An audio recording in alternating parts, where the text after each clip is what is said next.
Thank you. Thank you to you all for coming here. And thank you to Renzo for inviting me and organizing this nice meeting. So today I want to tell you about tangled vortex lines in turbulence, or better, in quantum turbulence. So my aim is to give you some information about some basic information about ordinary turbulence, which I shall refer to as classical turbulence, and turbulence in superfluids, or more in general, in quantum fluids, which I shall refer to as quantum turbulence. And then I'll try to answer the question whether we can quantify the knottiness or the topology of at least the second turbulence, which seems to me easier to tackle from this point of view. So this is the plan. So first of all, let me say a few words about the turbulence. Now, typically, people don't care much in normal life about turbulence unless they are taking a plane and they get frightened. But actually, you must realize that, and I'm sure that most of you actually know it very well, turbulence is actually quite important. It is everywhere. It is inside us. For example, the blood in the aorta. It is around us, in the air which we breathe, in the water where we swim. So it has to do with the atmosphere, the oceans, the climate, the weather. It has to do with technologies, the engines of the plane, which came here with a bumpy flight, and so on. So, and there are many questions associated to turbulence. It is indeed a difficult problem. Some people like to describe it as perhaps the remaining kind of tough nut of classical physics. It is also quite a beautiful phenomenon, and this is an example. My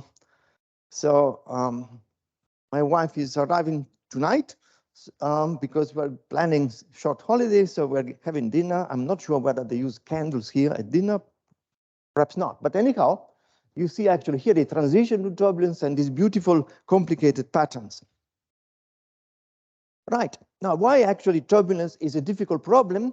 Because it is time-dependent, it is three-dimensional, and above all, because it is nonlinear. There is a huge, I mean, really huge number of degrees of freedom which are excited simultaneously and they interact nonlinearly. And as an example, look at this picture. You see a volcano. Here you see the pyroclastic flow from a volcano. So the ash here actually allows you to see the turbulence. And just think a moment, what you see is an image over a scale of about a kilometer, I would say. And you get an idea of fluid motions, very disordered, complicated fluid motion on scales ranging from the kilometer, and actually the smallest size, which you can see in the photo, is perhaps a few meters, but actually we know very well that if you get closer, which is not a nice thing to do here, you will see motions on the scale of the millimeter. So that is a range of 1 million in length scales in one dimension. Then multiply times 3, and you see actually the enormous complexity of this flow, this problem. So it is really a problem of statistical physics. Now, we know well now that turbulence consists of vortices or eddies or swirls, however you want to call them, and we have known it for a long time. Actually, that I know, I'm not a historian of science. The first person who realized that was the painter Leonardo da Vinci, who made various studies of the motion of water when he was an architect, essentially, or engineer at the court of the Duke of Milan. So there's just a few nice drawings of Leonardo like this, which represented turbulence as a combination of eddies. And it's very clear from this picture that what he meant was not only eddies at the surface, but also eddies deep within the water. So what you see here exactly is actually a small waterfall. There is water falling into a pond and this swirling motion. Now, this is actually quite remarkable because, as I said, I'm not a historian of science, and I've known this drawing for many, many years. And all the times I go to any museum or I go around as a visitor, as a tourist, I like actually to check whether somebody has come up with a better painting, a better representation of water. And I'm always very, very disappointed because even great painters, the best they can do is simply represent some kind of foamy mass of waves and clouds. But the idea that there are eddies, there is actually rotation locally, is never present that I know in any piece of art that I've seen. So from the mathematical point of view, however, rather than the velocity, which I highlighted with my blue arrows here, the flow velocity, it is more convenient to look at the vorticity, the red lines. The vorticity, as you know, is the curl of the velocity field. So hereafter, let's concentrate on this vorticity. Now we know a lot about classical ordinary turbulence, and once you start talking about vorticity, it is a good idea to look at pictures from numerical simulations because the vorticity is hard to visualize directly. So here you see the solution of the equations of motion. We know very well that most phenomena, which we would refer to as turbulence, are solutions of that equation, the Navier-Stokes equation, which looks so nice and simple, but it is not. Typically, you would see images like this. So this is actually a snapshot of the solution in a periodic box. And what has been reproduced here is simply some regions where the vorticity is very high, or better, the magnitude of the vorticity, because the vorticity is a vector. So these sausage or worms are regions of high vorticity. So you must, to interpret these figures, you must think that here in the fluid, in the very complicated velocity field, which you don't see, it is too complicated to see, there are infinite vortex lines. At any point, you can define the vorticity. And actually, in these particular regions, lines concentrate so as that they are packed in and they're dense. And you have essentially this phenomenon. Again, in blue is the velocity, in red is the vorticity. But it is really a very arbitrary representation because to get the shape of these worms or sausages, I need to set a threshold for the magnitude of the vorticity. And that is an arbitrary number. So if I just change the threshold with my computer graphics, I get a different image. So the sausages, the worms will be longer or shorter, thinner or fatter. So it's very arbitrary. But anyhow, that is what is turbulence. It's not just a uniform random mass. There is actually lots of structure. And of course, there is a natural question whether these vortex lines actually in their complexity contain some topological complexity. Now, from my point of view, I'm a physicist. I'm not particularly interested in knots as such. I'm interested in the physics. And my curiosity here in this field is just a curiosity, no more, no less. But I will tell you, there is a physical motivation underneath. I'll tell you a bit later. Okay, now let's move from this kind of classical ordinary turbulence to what I call quantum turbulence. So turbulence in a quantum fluid. So this is a different context. It is the context of systems, materials, which have undergone Bose-Einstein condensation, which is a fantastic phenomenon. Essentially some kind of ordering in momentum space, which typically takes place if you can lower the temperature below some critical temperature in a system of bosons. It can happen also with fermions. We are in the Dirac room here, but they need to be actually forming pairs, Cooper's pair. So anyhow, it is actually quite well known in physics. There are many quantum fluids, and here I shall mainly refer to superfluid helium, because from the point of view of turbulence, it's the most studied quantum fluid. And also, I'll tell you a bit about atomic Bose-Einstein condensates. But there are more superfluids. For example, superfluids consisting of essentially light, like polaritons or better light, coupled with excitations in a two-dimensional system, and even exotic systems like neutron stars. So leaving aside polaritons and neutron stars, which in some sense are exceptions, all these phenomena have to do with very, very low temperatures.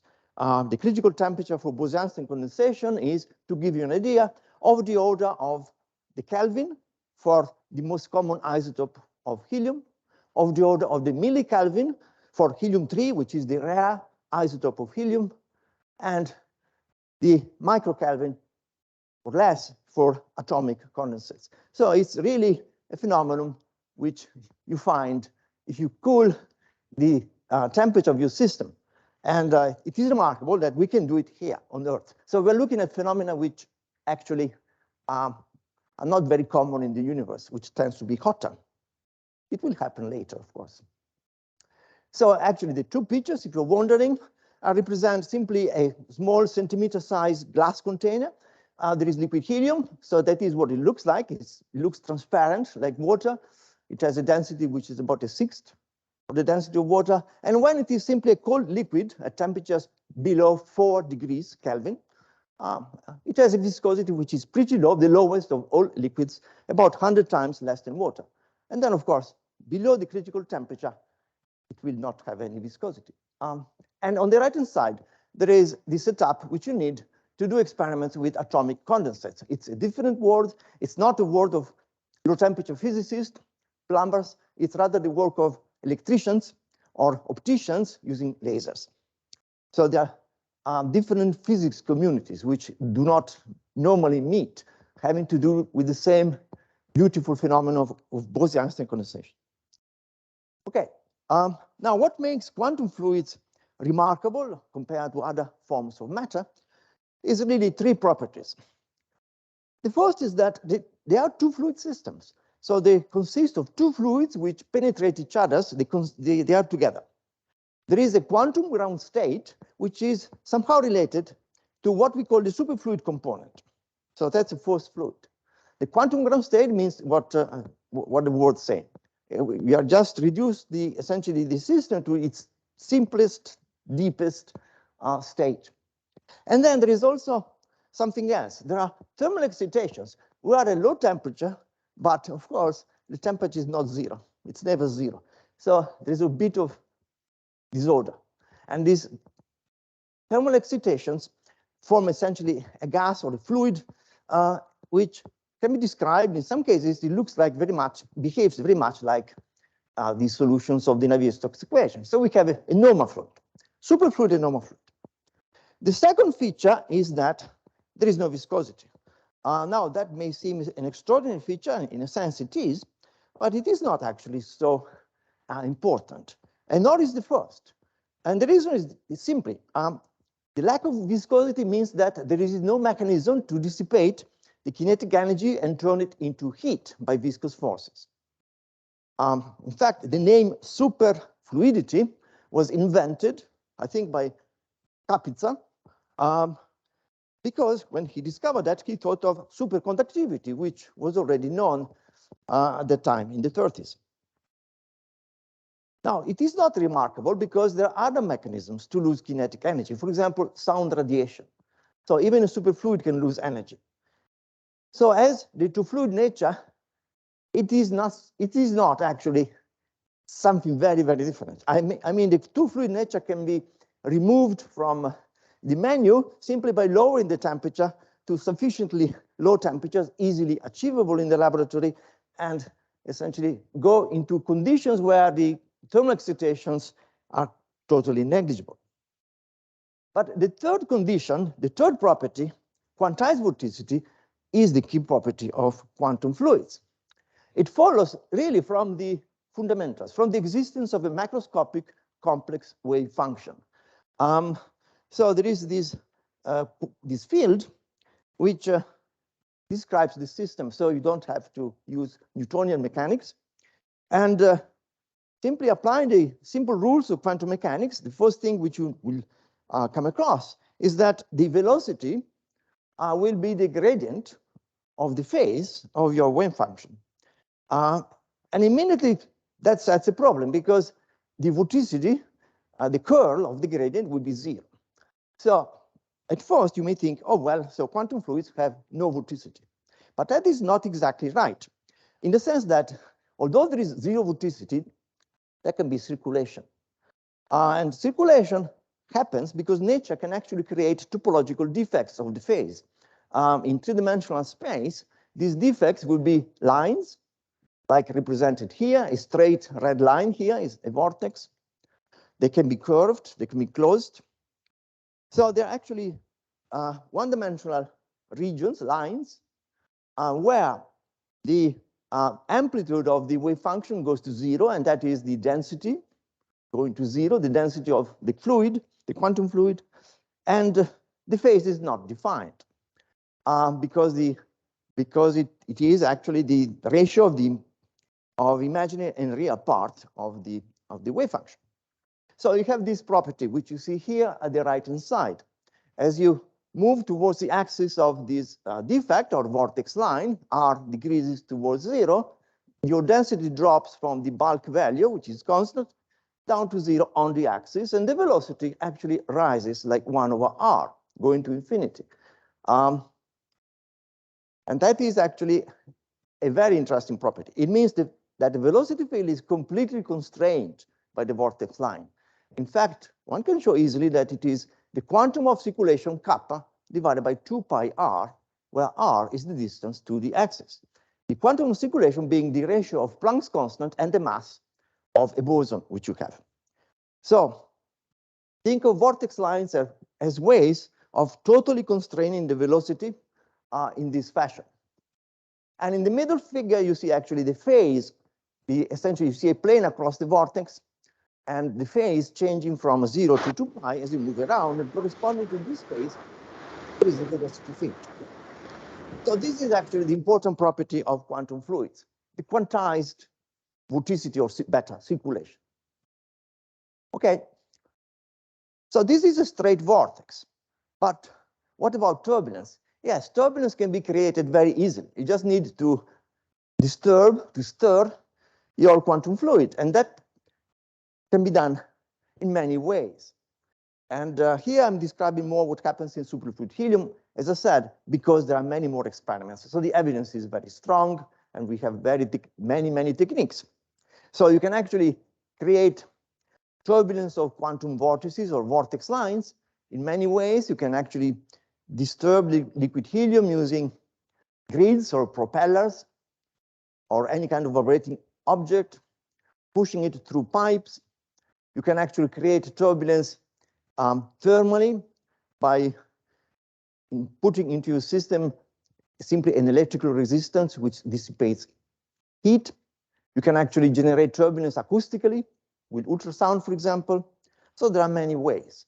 And there are also now very many ways which we know to observe this turbulence, the flow patterns which are generated, even the individual vortex lines. So the techniques have been developed a lot, and some actually are not very different from what physicists and engineers use for ordinary fluids, although the applications, the implementation of these techniques in an environment which is close to absolute zero is not a trivial thing at all. So what does quantum turbulence, turbulence of vortex line, looks like? You see something here, and these are actually numerical simulations, again, because they tend to give better images, conceptual images. So at the left-hand side, you see what people in the field call a tangle of vortex lines. They simply mean a disordered mass of vortex lines. And what you see is simply the axis of these vortices, this tubular region where the density drops to zero, which is actually, I forgot to say, is very tiny. In superfluid helium, it's something like 10 to the minus 10 meters, the size of an atom. You may say, well, but then what happens to atoms? So hold on, just remember that here we have actually a Bose-Einstein condensate. So actually atoms in their own individuality, they are not a very well-defined concept. There is a wave function which is smooth over atoms. So this kind of matter is much smoother than what you imagine. Now, you can compare actually this picture of quantum turbulence with that picture of classical turbulence.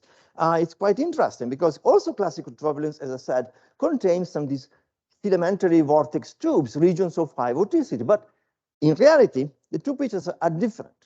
In the quantum turbulence case, the velocity field is completely constrained around the vortex lines which you see, and the fluid which is moving has no viscosity, and it is irrotational, therefore.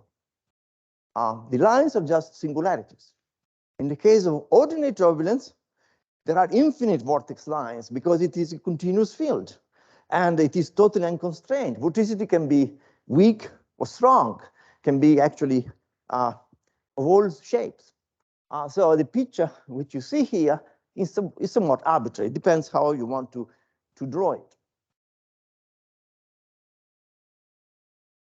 I just want to mention condensates because turbulence in condensate is a growing area of investigation. There have been actually many experiments with quantum vortices and turbulence in two-dimensional condensates. It's an exciting area because fantastic physics has been revealed in these two-dimensional systems. Fantastic turbulence. But remember, or perhaps if you don't know it, just take this bit of information. Turbulence in two dimensions is very, very different from turbulence in three dimensions. And the study of three-dimensional turbulence in atomic condensates is really at its start. So essentially there have been actually two good sets of experiments in two labs, in Brazil and in Cambridge, where turbulence was produced by shaking a cold cloud of dilute atomic gases, typically shaped in the shape of a cigar, like schematically shown here. And actually, I can tell you what it looks like. You get lots of waves and some vortices. So this is actually combined experimental numerical work.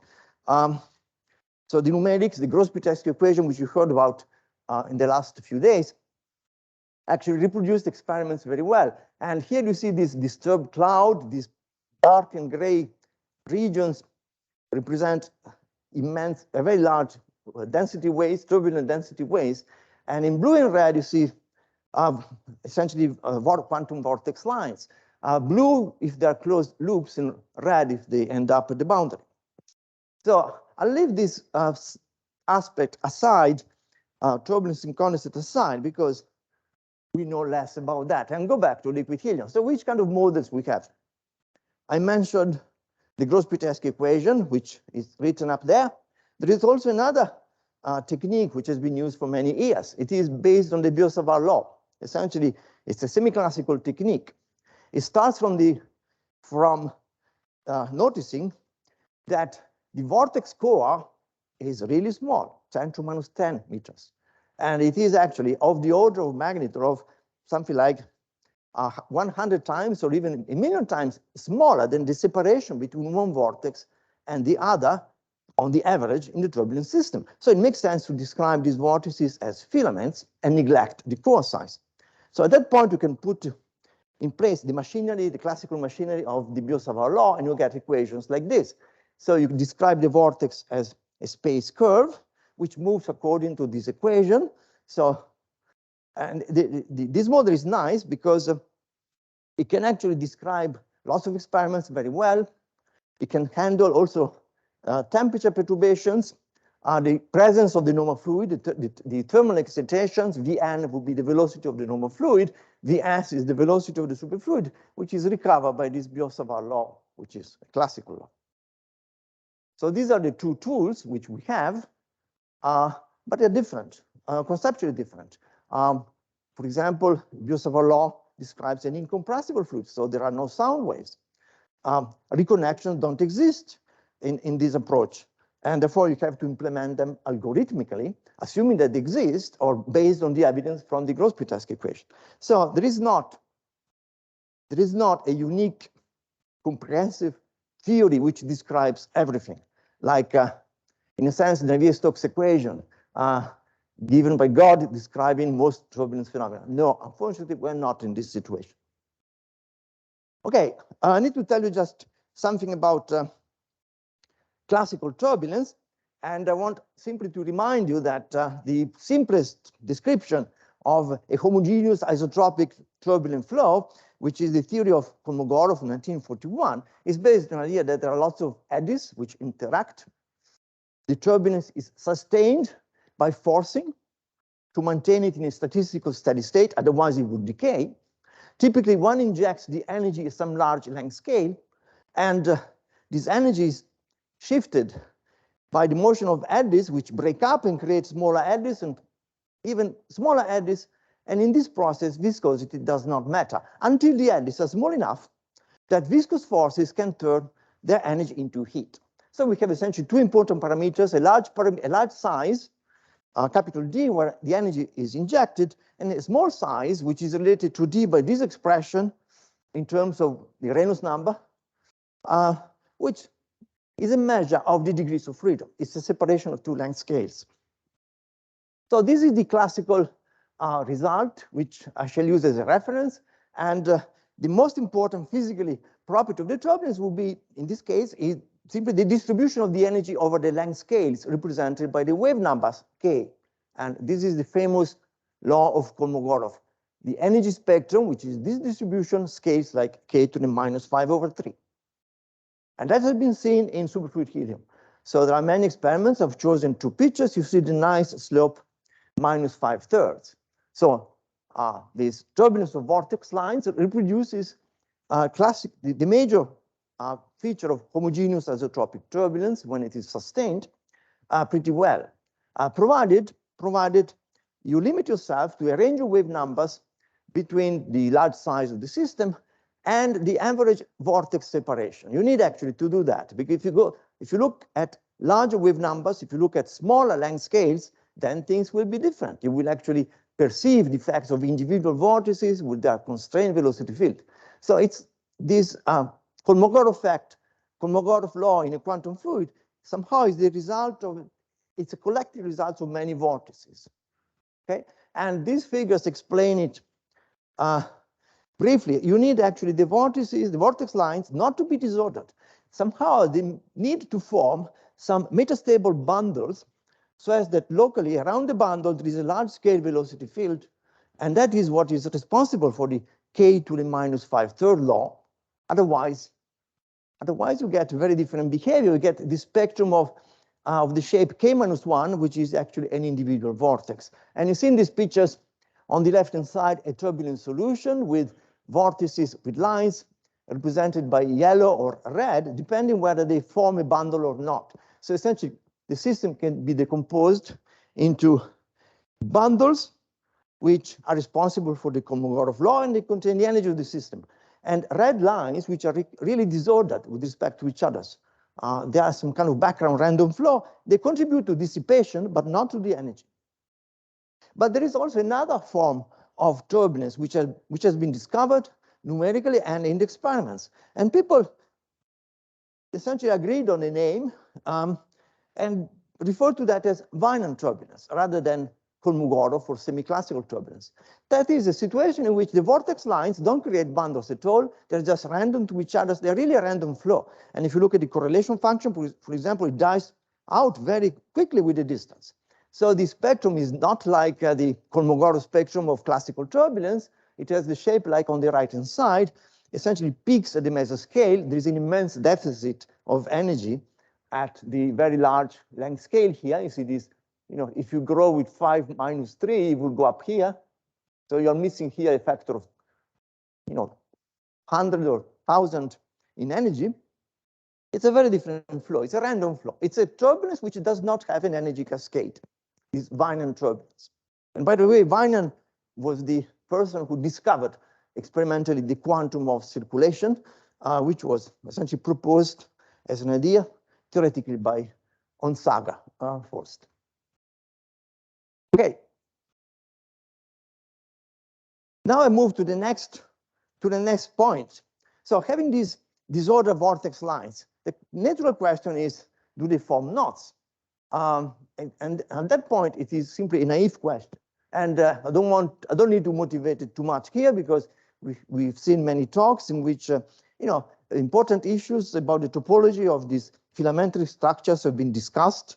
And so I just want to mention just a few ideas here. Actually, some people mentioned here are in the audience, so I don't need to tell them what they know much better than I do. So I want to describe now some numerical experiments which we've done to try to essentially answer this question. Is the quantum turbulence knotted? Does it contain knots?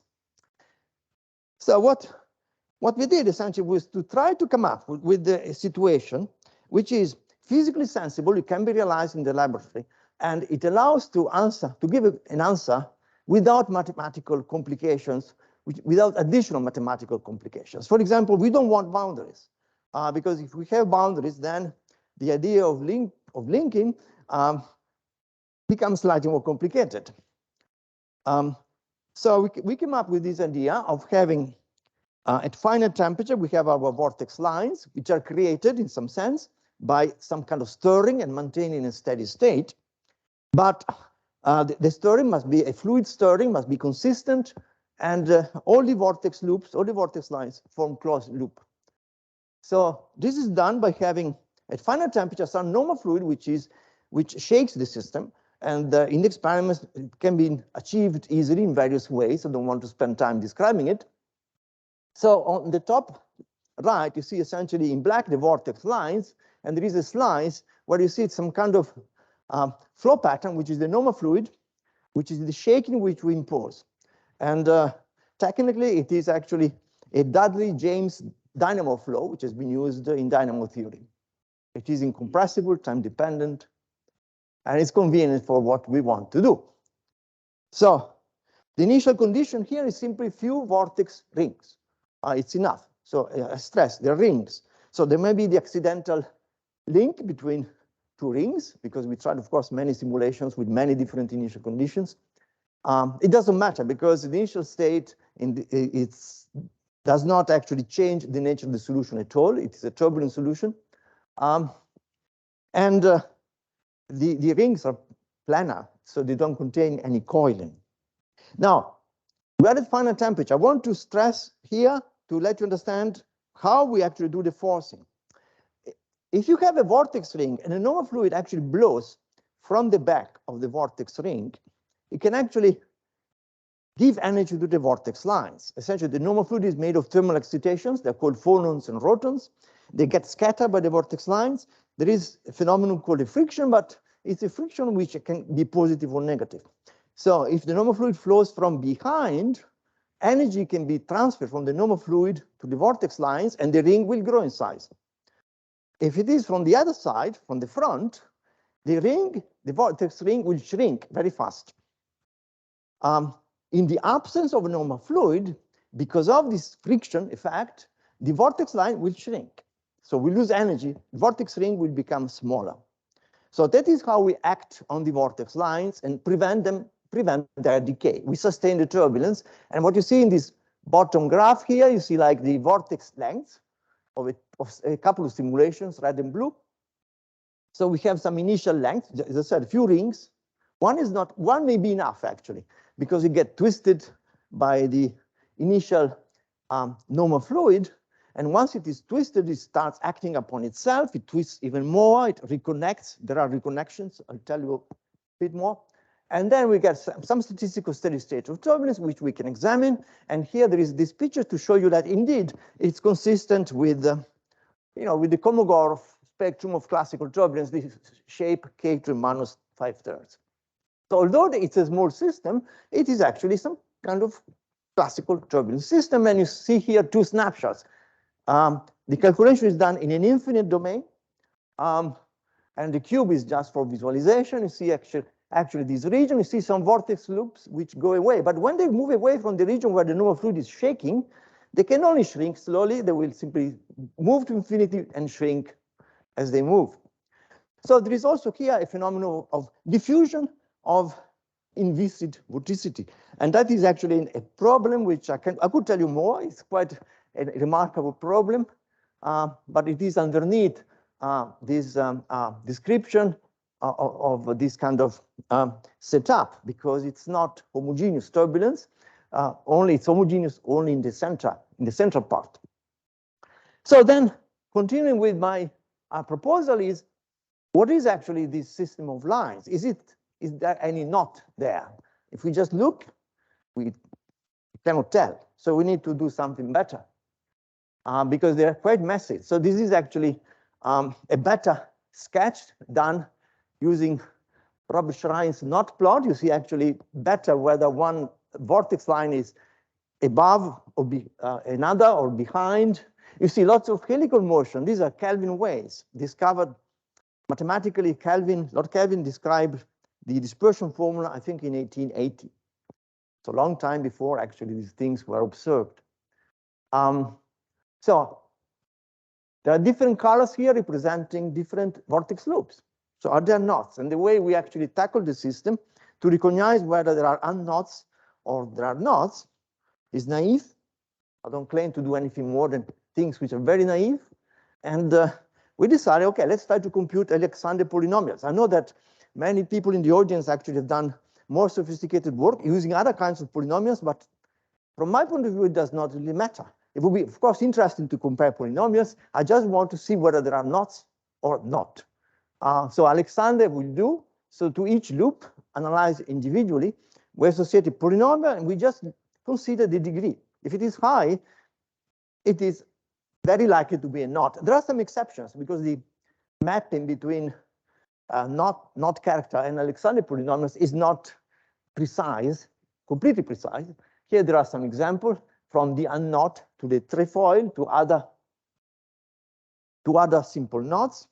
We checked our algorithm against the Rolfsen table, and above all against rotations of the tangle, because something, of course, to keep in mind is that these knots which we compute are not the nice pictures which you find in books of knot theory, not at all. All the complexity can be in a corner, for example. So we easily have things like that with very high order.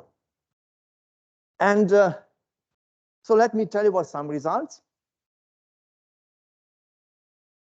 So first of all, let's consider this, which is the probability that a given vortex loop is knotted or not. And that is actually results put together by looking at the same time at the entire system.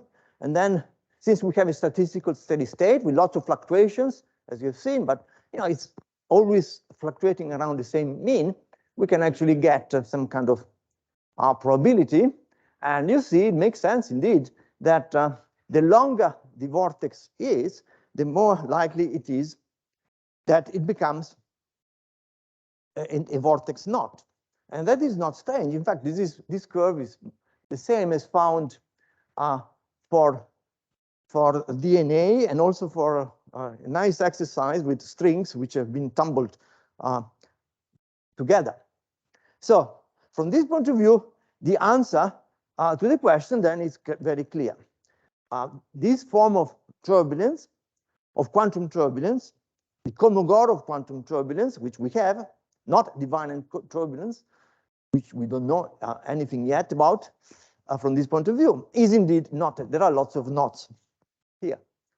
And the longer the loops, the more probable that it is a knot. In fact, a surprising feature of the turbulence is that there are long loops. If I go back to this, you see here,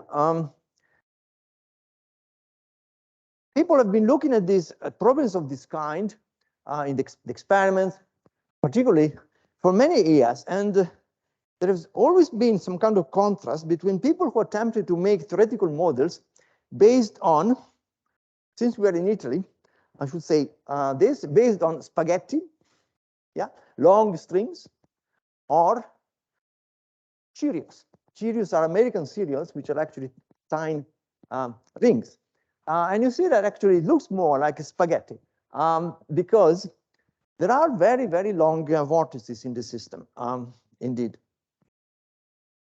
I stress that because of the reconnections, the vortices, the number of loops in the system keeps changing. There is another property of the turbulence which can be calculated. Again, it's a statistical property. The number of reconnections per unit volume per unit time, we can actually estimate it by making some very simple model. So the number of loops varies and fluctuates around the mean. So I said we're here. So we know that there are knots. But we can also ask the question, are they actually complicated knots or simple knots like trefoils. Well, here we had a surprise because, which is represented by this kind of picture. So here you see plotted versus time. So at various times, we did the exercise of finding in the turbulence the loop with the highest Alexander polynomial, the highest degree, so the most complicated knot. And of course, again, it's fluctuations, but you see that there is always some very high order knot in the system. They don't last long. They get destroyed by reconnections, but reconnections create also new knots. And I stress that at the beginning, we don't have any knot. So actually, in this numerical experiment, what you also see is that the dynamics here, vortex dynamics, creates some amazing complexity of knots.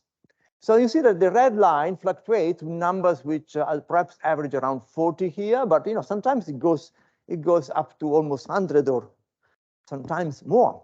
So that would be the most complicated knot in the system. The blue line represents the second most complicated.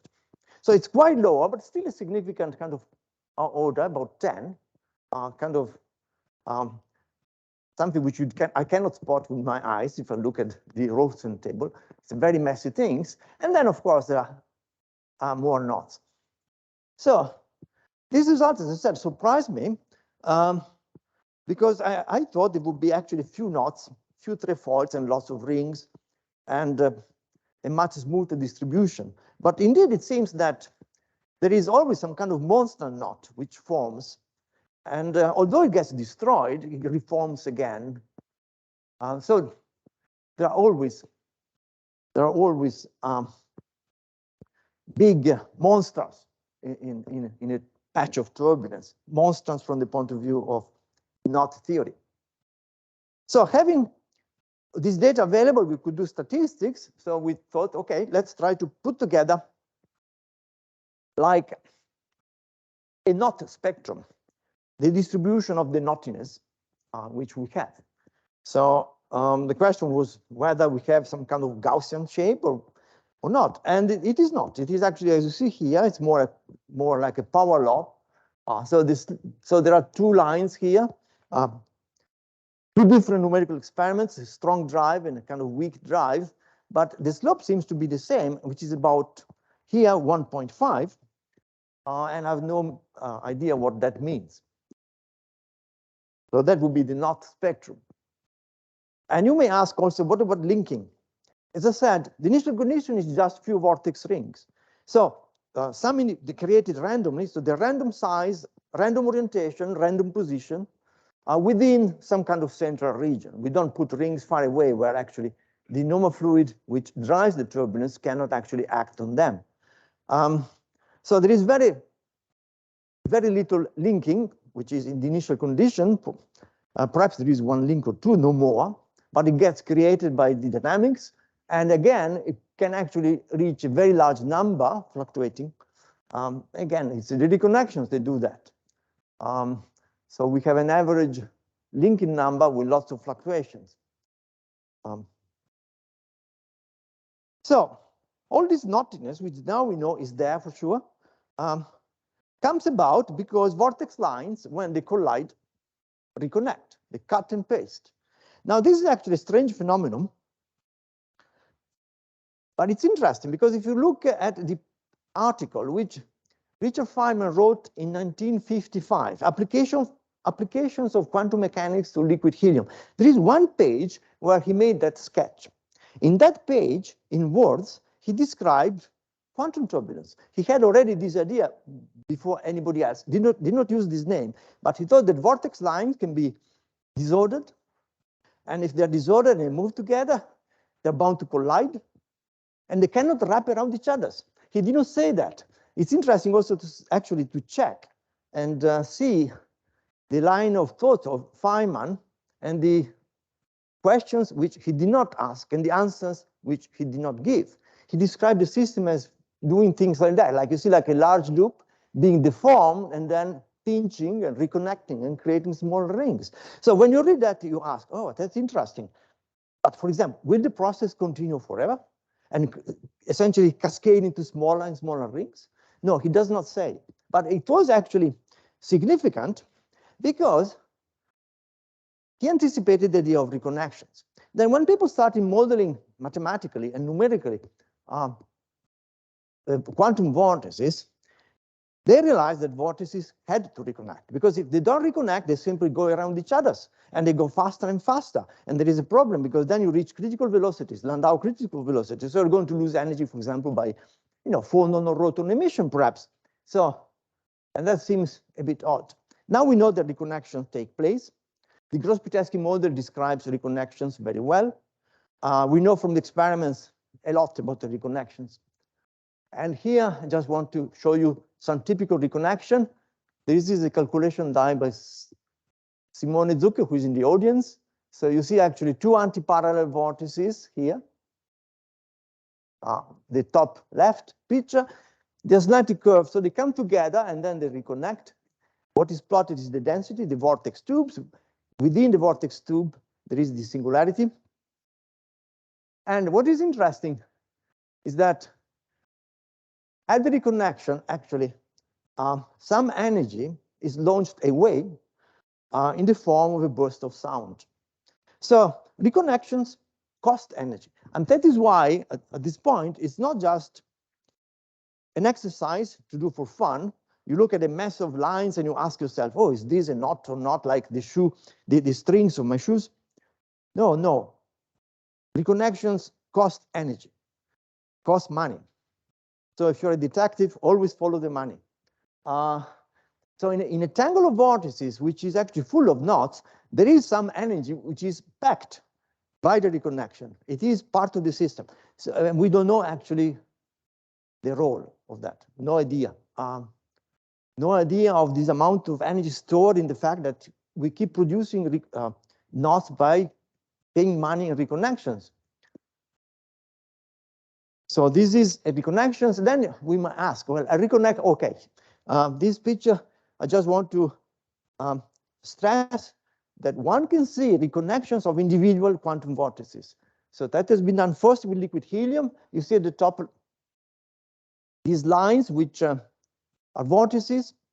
They are visualized by dots. The dots are solid hydrogen micron-sized traces, which fall onto the center of the vortices. And the temperature here is so low, the trapping energy is much less than the thermal energy KT, which is around. So they remain there, and they can be visualized with a laser beam. So you see these lines of dots which come together. So these sequences can be measured, taken at high speed with a camera, and one can look at these dynamics very carefully. Now, in atomic condensates, this is more tricky, but it has been done. So I want to say also who did it. The picture above was taken in Maryland, where actually they developed quite a lot this technique, which now is used in many labs in the world. This technique based on hydrogen snowballs, if you want. And at the bottom, the people who invented this technique are in Trento. So we were part of the second paper, essentially this project. You see actually quantum vortices in condensates here, which come together and reconnect. So a natural question is, are reconnections important? Is there something which is fundamental in reconnections? Well, reconnections are important. If you take, for example, like a simple kind of flow in a box, like a telecurrent apparatus, which is stationary in front of you, like in a teaching room or in a lab, and nothing moves, and then you switch on the engine. If you think a moment, you don't get any flow without a reconnection, just as simple as that. You need to perform reconnections to create anything which is even a laminar flow. And then, of course, you get into turbulence, there are lots of reconnections. So reconnections are really necessary for everything. So is there something which is fundamental? Are there some aspects which are universal? They don't depend on which kind of flow you have or not. There have been many papers on this subject, many proposals. Like the cusp angle was once suspected to be universal. There was another idea, a scenario of vortex rings cascade, essentially. But what seems to be now the consensus is that the best candidate is the minimum distance between vortices, delta. So this separation between vortices, it's not a separation between two specific points on a vortex, but whatever is the 2 points which are the closest. How does it scale with time? Well, we have written a paper recently, well, not so before COVID, in which we put together all the data available from experiments, from numerical simulations using the Gross-Pitesky approach, using the vortex filament approach. We did more simulations using vortex filament and also Gross-Pitesky. And also we did some dimensional analysis, and we found actually there are two possible scaling laws. There is one in which delta scales as t, and one in which delta scales as the square root of t. And there is an interesting distinction between the two. We can actually predict the crossover from one to the other. Let me explain. So first of all, when the vortices are very close to each other, and the vortex tubes, the regions of depleted density, start merging, the nonlinearity of the Gross-Pitesky equation actually starts fading because there is a cube there, and psi is less than 1. So the Gross-Pitesky becomes like the linear Schrodinger equation, and then you can get this regime. And there is a nice paper by Nazarenko and his student West, and they found this solution which scales like t to the square root of time. Delta scales like the square root of time. Now, this behavior actually takes place when you have essentially two interacting vortex lines far from each other.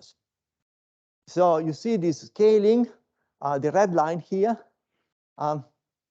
which can extend at large times when the vortices are separated. But there is another scaling law, which is delta proportional to time, which is actually quite common in condensates, where actually there are density gradients driving the system, or there is an image outside the system, or essentially there is a small vortex, sorry, a vortex with a large curvature and a vortex with a different curvature.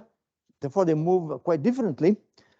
So in this regime, you get the ballistic scaling delta going like t. So, oh dear, I lost this. Okay. You see, in this slide, now I can come to my conclusions. So what are the conclusions? The conclusion is that if you look at turbulence of a quantum fluid, you have simplified the problem of turbulence. You have some features which are in common, like the Kolmogorov spectrum. There are more features than actually the Kolmogorov spectrum. The velocity statistics, for example, obey similar laws. So I just given you just a simplified description of this comparison between classical and quantum turbulence. So you simplify the problem. So it looks as if that, at least when you prepare in your laboratory Kolmogorov kind of quantum turbulence, which is easily done, then you have somehow the skeleton properties of ordinary turbulence. But there's also another regime which is different, which is not very well known, a regime of non-cascading turbulence, and the typical, and it takes place in very important situations. For example, the creation of a superfluid in the first example, like the thermal quench, which creates order in the system, would be a transient state of Wien turbulence. And here we have seen that the quantum turbulence, at least in the Kolmogorov regime, is definitely knotted. There are some properties which we can find. So it's quite at this stage, having found how we can describe this knottiness, the sensible thing to do would be to try to see whether the same tools can be applied to ordinary turbulence. There are difficulties because the vortex lines are infinite in numbers, so a statistical description is required, but it can be tackled. So having finished now, just want to give you some references. So there is the bottom reference is the paper on the knottiness. Above there is a paper on the reconnections. So these are the last information, most recent information on this. And the top two references essentially is for those of you who perhaps want to spend more time. besides being patient with me this morning, want to know more about quantum fluids. So there is a short version, which is an article in PNAS, and there is a long version, which is a book, which is going to be published by Cambridge University Press, hopefully later this year. And at this point, I'll stop and thank you.